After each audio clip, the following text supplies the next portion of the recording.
मैं ये वीडियो तब से प्लान कर रहा हूँ जब से मैंने A12 बायोनिक की परफॉर्मेंस देखी थी। It was mind boggling to me. और बहुत सारे अडोब के सॉफ्टवेयर बनने लगे आईपैड के लिए। This was never seen before. M1 आने के बाद तो मतलब सीन काफ़ी डिफरेंट हो चुके हैं। एक्चुअली अब जो है असली मज़ा आएगा। अब AMD versus Intel versus Apple करना पड़ेगा। Well this is a statement now. इस वीडियो में बहुत तगड़ी इन्फॉर्मेशन है अपने पास, सो स्टिक अलोंग। भाई साहब, तो सीन्स कुछ ऐसे हैं कि लोग बोल रहे हैं इंटेल और AMD आर डूम्ड। बहुत सारे वीडियोस हैं इंटरनेट पर जिस पर ये बताया जा रहा है कि जो न्यू M1 चिप है are way better than Intel and AMD CPUs। But ये जो वीडियोस हैं ये कहीं से भी लॉजिकल बातें नहीं कर रहे हैं। बस एप्पल ने जो बोला है ये वही बातों को रिपीट कर देते हैं अपने वीडियोस में। और अगर दूसरी साइड देखें तो लोग इस चिप का जो है वो मजाक उड़ा रहे हैं। वो भी सही नहीं है मेरे हिसाब से, लेकिन अपन तो न्यूट्रल है, तो हमेशा की तरह डीप चलते हैं। एप्पल ने एक्चुअली बहुत बड़े क्लेम किए हैं इस चिप को लेकर। जो M1 चिप है इसको एक अननोन लैपटॉप के साथ में जो है कंपेयर किया हुआ है और हमें स्टैट्स परोसे गए हैं। जब हमको पता ही नहीं है कि वो किसके साथ कंपेयर हो रहा है तो इसे क्या समझ सकते हैं हम। तो इसको रहने देते हैं, बढ़ते हैं मसाले की तरफ। Well, to be honest, I am not an Apple hater और nor a Apple fanboy. Generally बात करूंगा मुझे जो चीज़ समझ में आ रही है इन सब चीज़ों से। पहले तो बात करते हैं M1 CPU की। क्या चीज़ है ये? देखो, CPU ज़्यादातर दो तरीके के होते हैं, जिनमें से एक होता है आपका नॉर्मल x86 के CPU जो कि इंटेल और AMD प्रोड्यूस करते हैं वैसे CPUs, और दूसरा होता है आपका ARM CPU। अब ARM CPUs की बात करते हैं तो ये जनरली फ़ोन्स वगैरह में यूज़ होते हैं, PCs में भी यूज़ होते हैं कई जगह पर, लेकिन ये जनरली काफ़ी स्लो लो पावर मशीन होती है। बेसिकली मिनी कंप्यूटर्स होते हैं जो आप अपने PC वगैरह के पीछे लगा सकते हो। वो बेसिक काम करने के लिए बनाए जाते हैं। और जो आजकल आप सारे फ़ोन्स मार्केट में बाय करते हो, चाहे फिर वो क्वालकॉम स्नैपड्रैगन का फ़ोन हो, मीडियाटेक हो, किरीन हो या सैमसंग का एक्जीनोस हो, ये सारी जो चिप्स है ये भी ARM CPUs पर बेस्ड होती है। इंटेल ने भी कुछ बनाए हैं ARM CPUs जो अपने लो पावर मशीन्स में यूज़ करते हैं ये। और एप्पल के भी सारे जो फ़ोन्स हैं और आईपैड्स हैं वो इन्हीं चिप से बनाए जाते हैं। बट पहले जो है ये अपने मैक्स वगैरह में नॉर्मल CPUs यूज़ करते थे इंटेल के, लेकिन अब ये चेंज हो चुका है क्योंकि ये साल ये लोग अपने खुद के CPUs बना रहे हैं और इंटेल से इनकी कोई पार्टनरशिप नहीं है। तो काफ़ी चेंज हुआ है रिसेंटली। एप्पल की जो न्यू चिप है M14 और स्पेशली M1 ये भी ARM चिप्स हैं, यानी कि ये एक M1 चिप जो है ये एक ARM आर्किटेक्चर पर बेस्ड है जो फ़ोन में यूज़ होते हैं, और वो आपको आज ये लैपटॉप में देखने मिल रहे हैं जिसके लिए आप $1300 खर्चा करोगे। बेसिकली बोलने का मतलब ये है कि आप एक आईपैड बाय कर रहे हो विदाउट अ टच स्क्रीन। मुझे पता है थोड़ी कॉन्ट्रोवर्शियल स्टेटमेंट है, लेकिन आगे बढ़ते हैं। अभी कुछ M1 चिप के फ़ायदे की बात करते हैं। पहला पॉइंट, ARM चिप बहुत ज़्यादा एफिशिएंट होती है और काफ़ी कम पावर जो है वो लेती है। इस वजह से आप जो अपने मोबाइल फ़ोन्स को है पूरा दिन चला सकते हो। इसका ही फ़ायदा एप्पल ने उठाया है और ये उनके न्यू मैकबुक में लगभग आपको 20 आवर्स वीडियो प्लेबैक जो है आपको देखने मिल रही है। आज तक इस लेवल का पावर कंजम्पशन कोई भी मैक ने अचीव नहीं किया है। 20 आवर का battery backup is way more than anything else. काफ़ी सारे विंडोज़ के लैपटॉप जो लो पावर ARM CPUs के साथ में आते हैं वो भी इसको अचीव नहीं कर सकते। और एप्पल का यहाँ पर ये बोलना है कि इनकी जो M1 चिप है यहाँ पर 10 वोट की पावर कंजम्पशन करती है। ये अगर हम x86 साइड पर देखते हैं तो यानी कि इंटेल और AMD के जो लैपटॉप्स होते हैं जनरली वो 15 to 30 वोट जो है वो कंज्यूम करते हैं। तो पावर कंजम्पशन के साइड पर बेटर ARM ही है, और ये हमेशा से है, पहले से, आज से नहीं। अब पढ़ते हैं सेकंड पॉइंट पर। ARM CPU generally heat create नहीं करते हैं। हाँ, अगर उनको भी ज़्यादा क्लॉक करते हैं तो परफॉर्मेंस ज़्यादा होगी, बट फिर वो भी हीट करेंगे, और हीट एक बहुत ज़्यादा बड़ा इशू है एप्पल साइड पर। रिसेंटली आपने देखा होगा इनके काफ़ी सारे मैकबुक जो है वो काफ़ी ज़्यादा हीट होते थे, जिसकी वजह से इनका इंटरनेट पर काफ़ी मजाक बना है। और इन्होंने जो लैपटॉप में अपने फैंस भी ऐड नहीं किया था। रिसेंटली अगर आपने देखा होगा इनका जो न्यू लैपटॉप थे उसमें उन्होंने फ़ैन भी ऐड नहीं किया था, जिसकी वजह से भी काफ़ी लोगों ने इनके मजाक उड़ाए। सो उनको सॉल्व करना था ये हीट का इशू, जिस वजह से उन्होंने ये बिग स्टेप लिया है एंड दे डिच इंटेल और अपने खुद के CPU बनाना स्टार्ट कर दिया।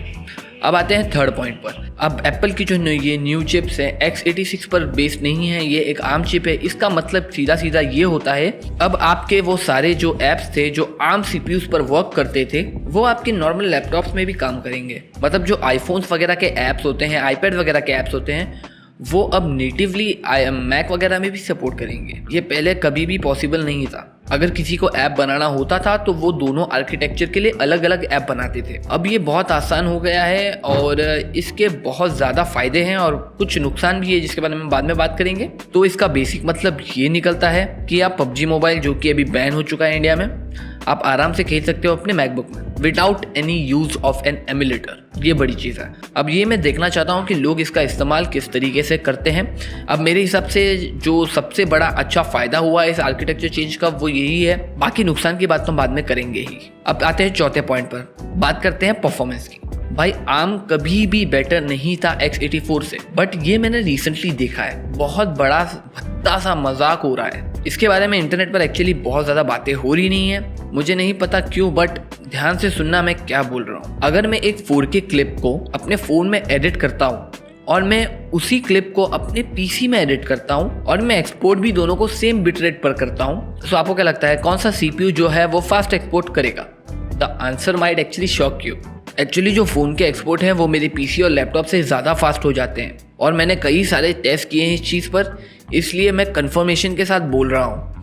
If you want dedicated video let me know. और भाई जो आईपैड्स हैं वो भाई अलग ही लेवल पर खेल रहे हैं। लोग 4K की 4 लेयर लगाकर एक्सपोर्ट मार देते हैं भाई आईपैड में और एडिट भी करते हैं। प्लेबैक एकदम से स्मूथ और एक्सपोर्ट भी भाई बहुत ज़्यादा फास्ट। इनफैक्ट मैंने एक वीडियो देखा था, बंदे ने आईपैड को थ्रेडरिपर के साथ में कंपेयर किया, आईपैड प्रो को, और एक्चुअली जो थ्रेडरिपर है उसका एक्सपोर्ट टाइम आईपैड से ज़्यादा था। लॉजिक बना रही बात? नहीं बना रही है, मेरे को भी मालूम है। अगर मेरे किसी भी सब्सक्राइबर्स के पास है एक थ्रेडरिपर और एक आईपैड, तो एक पर्सनल रिक्वेस्ट है भाई, टेस्ट करो और मुझे इसके रिजल्ट जो है बताओ कमेंट सेक्शन में, तो मैं आपकी जो कमेंट है उसको पिन कर दूंगा। So coming back to the video, so भाई ये कहाँ से सही नहीं लग रहा है कि आपको आईपैड का जो CPU है वो एडिट करने में थ्रेडरिपर से ज़्यादा फास्ट एक्सपोर्ट भी दे रहा है। इनफैक्ट एप्पल ने ये सेम क्लेम किया है with the new MacBook air, जो कि इससे पहले कभी पॉसिबल नहीं था कि MacBook air 4K clip edit कर ले प्रॉपर्ली। सो इसका तो खुलासा हो ही जाएगा जब न्यू मैकबुक एयर आने के बाद में। और वैसे भी मैं ये वीडियो जो है मैकबुक के आने से पहले बना रहा हूँ, शायद अपलोड करते करते लेट हो जाए, लेकिन मैकबुक के आने से पहले बना रहा हूँ तो चीज़ें कुछ चेंजेस हो सकते हैं। और मैकबुक एयर आने के बाद तो एक्चुअली आपके काफ़ी सारे क्वेश्चंस के आंसर जो आपको मिल जाएंगे। अब आप मुझे तो गलत मत समझना, मैं एप्पल को अच्छा नहीं बोल रहा हूँ। इनफैक्ट मैं ये पूछ रहा हूँ इंटेल और AMD से, भाई ये ऐसा क्यों है? क्यों आपसे कम पावर खाने वाली चिप्स, आपसे कम हीट प्रोड्यूस करने वाली चिप्स, आपसे ओवरऑल एफिशिएंसी बेटर देने वाली चिप्स आपसे ज़्यादा परफॉर्मेंस दे रही है एक्सपोर्ट में और इवन इन एडिटिंग? अब मुझे मालूम है ये जो लोचा है, आई थिंक ये एनकोडिंग और डिकोडिंग का कुछ इशू होगा। अब इधर प्रॉब्लम जो है वो सॉफ्टवेयर से भी हो सकती है। मैं इधर फ़ोन में यूज़ कर रहा हूँ काइनमास्टर, मेरे लैपटॉप और पीसी में प्रीमियर प्रो है, और जो मैंने आपको वीडियो मेंशन किया था उसमें वो LumaFusion यूज़ कर रहा था। प्रॉब्लम सॉफ्टवेयर साइड से भी हो सकती है, बट अगर सॉफ्टवेयर साइड से प्रॉब्लम है, एडोब को इसका कुछ सोल्यूशन निकालना पड़ेगा, क्योंकि मोबाइल के सॉफ्टवेयर इतनी अच्छी परफॉर्मेंस अगर दे रहे हैं तो आप क्या कर रहे हो? मेरा बोलने का मतलब वो है, मतलब हंसने वाली बात है भाई। थ्रेडरिपर से ज़्यादा अच्छी परफॉर्मेंस आईपैड दे रहा है। एक्चुअली लगभग सारे पीसी के जो सॉफ्टवेयर है वो एक ही टाइम पर एक्सपोर्ट करते हैं, थोड़ा बहुत इधर उधर हो जाते हैं, बट फिर भी जनरली अगर काफ़ी सिमिलर जो है आपको रिजल्ट देखने मिलते हैं। हो सकता है सॉफ्टवेयर साइड पर ही इशू हो, but personally I think issue software में नहीं है, इशू एक्चुअली आर्किटेक्चर में है।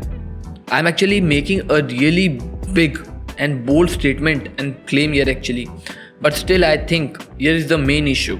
अब भाई बड़े लोग क्यों बात नहीं कर रहे इसके बारे में मुझे नहीं पता, बहुत इंपॉर्टेंट चीज़ है, मुझे समझ नहीं आता यार, उनको मालूम नहीं है शायद, या क्या सीन है मुझे नहीं पता। सो ये तीनों भी अलग अलग सॉफ्टवेयर है, जिसमें से 2 सॉफ्टवेयर आर्म बेस्ड और एक सॉफ्टवेयर x86 बेस्ड है। दोनों भी आर्म सॉफ्टवेयर में फास्ट एडिटिंग हो रही है देन x86। अगर मैं इधर सही गैस कर रहा हूँ तो आई थिंक हम लोग क्यों दे इतने पैसे 70,000 90,000 एक थ्रेडरिपर या i9 के लिए? क्यों? अगर एडिट वो आर्म CPU जो 10 वाट की पावर कंज्यूम करता है, ठंडा रहता है और पतले पतले लैपटॉप में आ जाता है, वो एडिट आपकी जो है फास्ट कर रहा है देन दिस 70-80 हज़ार के CPUs, तो फ़ायदा क्या है? ये भाई एक्चुअली बहुत बड़ा दलदल है, कभी फुर्सत में बात करेंगे। अगर आप लोग को चाहिए dedicated video let me know. अगर कोई बड़ा यूट्यूबर इस टॉपिक को कवर करता है मेरे इस वीडियो देखने के बाद में, देन प्लीज़ क्रेडिट दे देना भाई यार, इधर बहुत ज़रूरी है, पर्सनल रिक्वेस्ट है, और मेरे रिव्यूअर से रिक्वेस्ट है कि भाई लोग प्लीज़ वीडियो को शेयर करो।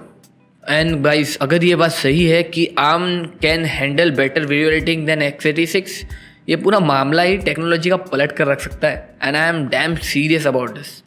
इंटेल एंड AMD को इस पर ध्यान देना ही होगा। This is way important than anything else right now. अब बहुत हो गई तारीफ M1 चिप की, अब थोड़ी करते हैं बुराई। तो पहले पॉइंट पे आते हैं। तो जैसे मैंने आपको पहले ही बताया, M1 चिप जो है ये एक ARM CPU है, और इसका मतलब ये होता है कि वो डायरेक्टली x86 के जो सॉफ्टवेयर है उसको सपोर्ट नहीं करेंगे। झटका लगा? मतलब आप 1 लाख रुपया खर्चा करोगे अपने न्यू मैक पर, और आपके जो न्यू मैक है वो एक्चुअली आपका फोटोशॉप रन नहीं कर सकता है। Sounds crazy, I know that.